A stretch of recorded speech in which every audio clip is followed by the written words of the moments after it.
Dalawa ang patay sa saksak at pamamaril at 3 ang sugatan nang mag-amok ang caretaker sa isang quarry site sa Pangasinan. Nakatutok si Joan Ponsoy ng GMA Dagupan.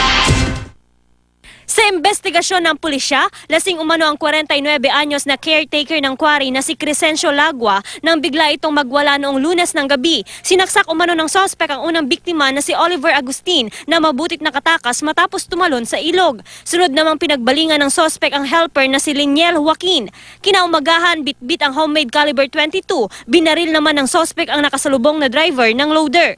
Maging ang sekretarya na nasa loob ng container van. Pagkatapos nito, dumiretso ang sospek sa barracks at binaril din ang backhoe driver na si Greggy Molina na kanyang napatay. Yung driver ng loader sabi niya, tulong-tulong, maawan naman kayo, sabi niya.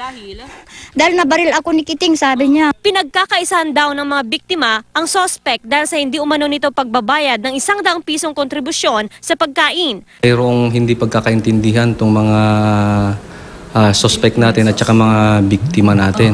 So, hanggang sa humantong ito sa pamamaril at pananaksak sa mga biktima natin. Aminadong sospek sa nagawang krimen at humingi ng paumanhin sa mga kaanak ng mga biktima. Minsan na lang sila dahil wala naman ako at tinoon na isip no.